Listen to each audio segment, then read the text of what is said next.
प्रिय विद्यार्थियों नमस्कार। पिछले वीडियो में आपने रहीम के नीति के दोहे पढ़े थे। शेष दोहे आज के वीडियो में पढ़ेंगे। देखिए बेटे, रहीमदास जी ने अपने काव्य रचना के अंतर्गत आपने देखा नीति, भक्ति, प्रेम और श्रृंगार के दोहों बहुत अच्छे लिखे हैं इनके रचनाओं में। आज हम इनके शेष दोहे जो आपके पाठ्यक्रम में हैं, नीति के दोहे रहीमदास जी के, आप पढ़ने जा रहे हैं। देखिए इसमें आज का दोहा कि दीन सबन को लखत है दीन ही लखे न कोई, जो रहीम दीन ही लखे दीन बंधु सम होय। रहीमदास जी अपने यहाँ नीति, भक्ति और प्रेम श्रृंगार के दोहों के अंतर्गत यहाँ पर बताते हैं कि किस तरह से दीन माने दीन दयाल अर्थात परमात्मा के लिए संबोधन कहा है। भगवान सबको देखता है लेकिन दीन ही लखे न कोई, लेकिन गरीब को कोई नहीं देखता। दीन का तात्पर्य है गरीब से, यानी दीन सबन को लखत है दीन ही लखे न कोई। गरीब जो होता है वो सबको देखता है, सबकी तरफ देखता है, सबका मान सम्मान करता है, लेकिन दीन ही लखे न कोई, गरीब को कोई नहीं देखता। और जो रहीम दीन ही लखे दीन बंधु सो होय। रहीमदास जी कहते हैं जो गरीब लोगों को देखता है कि जो रहीम दीन ही लखे दीन बंधु सो होय, व्यक्ति दीन माने दीन बंधु माने भगवान के समान होता है, यानी भगवान गरीबों पर सहायक होते हैं, सहायता करते हैं, रक्षा करते हैं। तो हमें भी यदि परमात्मा स्वरूप बनना है तो हमें गरीबों की ओर ध्यान देना चाहिए। कि रहीमन दोनों रहीमन एक से जो लो बोलत ना है, जान परत है काक पिक ऋतु बसंत के माए। रहीमदास जी हमें यह बताना चाहते हैं कि कौवा और कोयल दोनों रंग में एक जैसे होते हैं, लेकिन जब तक हम उनको नहीं पहचान पाते जब तक कि वो बोलते नहीं है। यानी सज्जन और दुर्जन की भिन्नता को तभी पता चलता है जब वो बोलते हैं। उनकी बात को सुनकर, व्यवहार को सुनकर हमें पता चलता है कि दुर्जन है और ये सज्जन है। तो रहीमदास जी कहते हैं कि दोनों रहीमन एक से जब जो लो बोलत ना है, कि दोनों एक से होते हैं जब तक वो बोलते नहीं। कौन? जान परत है काक पे, पहचाना जा सकता है, मालूम चलता है। बसंत ऋतु बसंत के माए, यानी बसंत ऋतु तब आती है तब पता चलता है कि ये कोयल है और ये कौवा है। यानी जब समय आता है दुष्ट और सज्जन, दुर्जन और सज्जन का पता जब चलता है जब बोलते हैं। जो बसंत के आने पर कोयल जब बोलती है तो मैं पता चल जाता है कि ये कोयल की आवाज है और ये कौवे की आवाज है।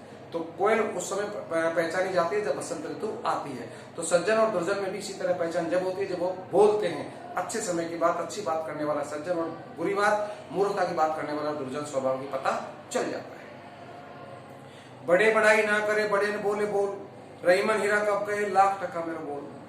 रहीमदास जी ने बहुत साधारण शब्दों में हमें ऐसी ऐसी शिक्षा या प्रयास किया है, ऐसी ऐसी बातें बताई हैं जो हम कभी सहज में सोच भी नहीं सकते। इतनी सरल भाषा में हमें बताया है कि बड़े बड़ाई ना करे, यानी बड़े जो लोग होते हैं, उच्च कोटि के जो लोग होते हैं, सज्जन लोग होते हैं, अच्छे जो लोग होते हैं, वो कभी खुद अपनी बढ़ाई नहीं करे। बड़े न बोले बोल, वो कभी ऊंचे बोल नहीं बोलते। रहीमन हीरा कब कहे, रहीमदास जी कहते हैं हीरा कब कहता है कि लाख टका मेरे बोल के मैं 1 लाख रुपए का हूं। कभी हीरा नहीं कहता, स्वयं जनता ही कह देती है हाँ इसका कीमत, इसका मूल्य ये है। बिगड़ी बात बने नहीं लाख करो किन कोय, और रहीमन फाटे दूध को मथे न माखन हो। रहीमदास जी कहते हैं जब कोई बात बिगड़ जाती है और फिर हम उसे बनाने का प्रयास करें तो वो कभी भी संभव नहीं बनती या संभव नहीं होती।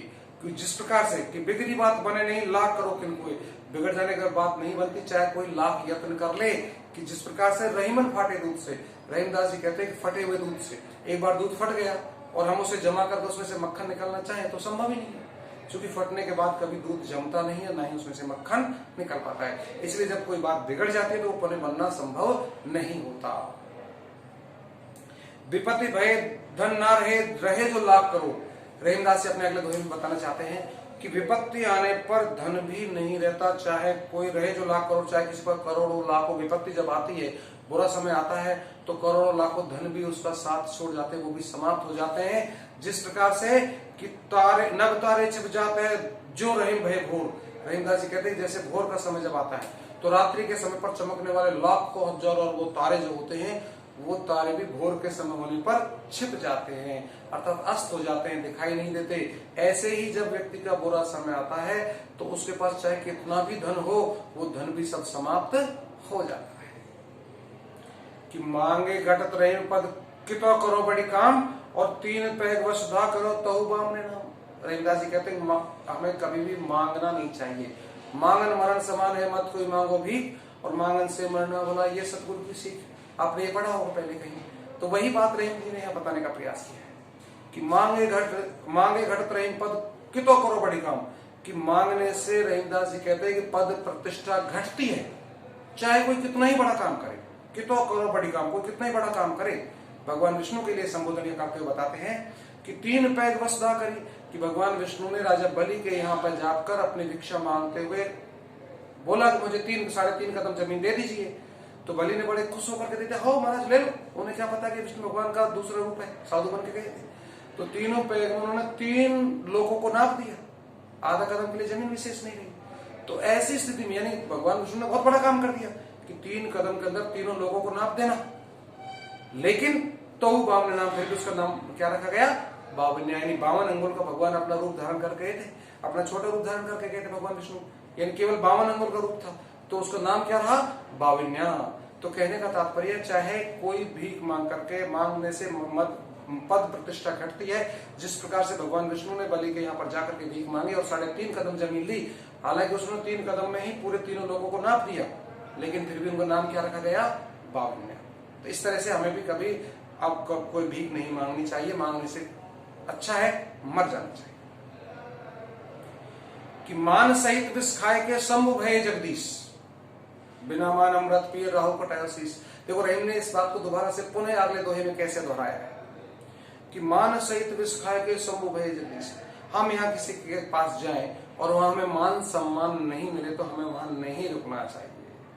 क्या अच्छा उदाहरण यहाँ पर हमारे सामने पेश किया है कवि रहीम ने कि मान सहित विष खाए के, कि मान सम्मान के साथ विष यानी जहर को पी करके भी शंभु भय जगदीश, शंभु माने शिव जी, जगदीश जगत, इस यानी जगत के स्वामी बन गए, यानी देवादिदेव महादेव बन गए। बिना मान अमृत पिए राहु कटायो शीश, और बिना मान सम्मान के राहु और केतु ने अमृत को झपट कर मार के पिया, लेकिन फिर भी उनकी गर्दन काट दी गई। यानी जब समुद्र मंथन के समय पर जहर और अमृत दोनों निकले, तो जहर राक्षसों के लिए था, अमृत देवताओं के लिए था, दोनों में झगड़ा हो गया। तो राक्षसों को भी जहर पीना था और देवताओं को अमृत पीना था, लेकिन जब राक्षसों का जो जहर था वो देवताओं ने बंटवारा हुआ, भाई जहर को भी लो और अमृत को भी लो। तो अमृत जो तो झपट्टा मार के पिया राक्षसों ने, लेकिन फिर भी राहु और केतु को प्राण गंवाने पड़े। अब देवताओं के बट में जो जहर है उसे कौन पिए? देवताओं ने सोचा क्या किया जाए, तो भगवान शिव के लिए संबोधन कहा कि शिव जी आप ही हो, आप इसको ग्रहण कर सकते हो। तो उन्होंने पूरा जहर पी करके कहा रख लिया अपने कंठ में, इसीलिए उनको नीलकंठ कहा जाता है। तो यहाँ पर शिव जी भगवान ने जहर को पीने के बाद भी देवादिदेव महादेव बन गए। तो यानी मान सम्मान के साथ जहर पी करके भी वो महादेव बने, और बिना मान सम्मान झपट्टा मार के जो राक्षसों ने राहु और केतु ने अमृत को पिया, अमृत पीने के बाद वो अमर हो जाने चाहिए थे, नहीं मरने चाहिए, लेकिन फिर भी उनकी मौत हो गई। तो मान सम्मान के साथ जहर को भी पी लेना चाहिए, कोई दिक्कत नहीं, लेकिन बिना मान सम्मान के अमृत पीने में कोई फायदा नहीं है। रहीमन जिब्या बावरी कहेगी सरक पताल, और आप तो कई भीतर रही जूती खाद का पाल। रहीमदास जी अगले अपने दोहे में बताते हैं कि अपनी जिब्या है, इस जिब्या में रस और विष दोनों मौजूद है। इस जिब्या को हमें सावधानी से बाहर निकलने देना चाहिए, यानी इसको बोलते समय हमें एक एक शब्द पर ध्यान रखना चाहिए हम कैसा बोल रहे हैं। जो इसका उदाहरण दिया है रहीमदास जी ने कि रहीमन जिब्या बावरी, कि रहीमदास जी कहते कि जिब्या बावरी है, पागल है, कहीं गई सड़क पताल कह करके और सड़क पताल अंदर चली गई, इसका क्या बिगड़ा? आप तो गई भीतर रही, आप तो कह करके भीतर गई, और जूती खाद का पाल, जूती हमारा सिर खाता है। जब हम अनुचित बात कहेंगे तो निश्चित है वो जूते खाने का काम होगा, तो जूते हमारे सिर पे पड़ेंगे ना कि जिब्या पर। तो हमें जिब्या पर कंट्रोल रखना चाहिए, अपना अधिकार रखना चाहिए, जब हर एक बात को सोच समझ करके हमें बताना चाहिए।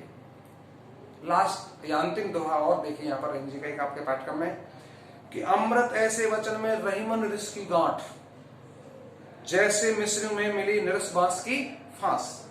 रहीमदास जी कहते अमृत ऐसे वचन में, यानी मीठे वचनों में भी रहीमन रिस की गांठ। रहीमदास जी कहते कि रिस की गांठ नहीं होनी चाहिए, उनका मानना है ये बात। चूंकि मीठे वचन होते हैं उसमें कभी कड़वी बात नहीं कहनी चाहिए, क्रोध की बात नहीं कहनी चाहिए, अनुचित बात नहीं कहनी चाहिए, चाहे वो मीठी या अच्छी बात हो, अमृत के समान हो, लेकिन वो भी बुरा लगती है। कैसे? कि जैसे मिस्री में मिली, मिस्री के अंदर जो मिस्री बनाने वाला होता है उसमें बांस के बारीक तंतुओं को उसमें पिरोया जाता है, जिससे मिस्री की महत्ता गुणवत्ता बढ़ती है, पर उसको खाने पर वो बांस की फांस को अलग निकाल के फेंका जाता है, वो अड़चन पैदा करती है, उसको मिस्री को खाने में कष्ट होता है एक तरह से। तो ऐसे ही अमृत जैसे वचनों में, मीठे वचनों में भी कोई कड़वी बात होती है तो वो कर्ण कटु होती है, उसको सुनने में हमें कष्ट होता है। तो रहीमदास जी कहते हैं कि हमें कभी भी अमृत जैसे मीठे वचन में, अच्छी बातों में कभी कड़वी बात या क्रोध की बात को नहीं कहना चाहिए। इस तरह से रहीमदास जी का आज आपका ये पाठ पूरा होता है। धन्यवाद।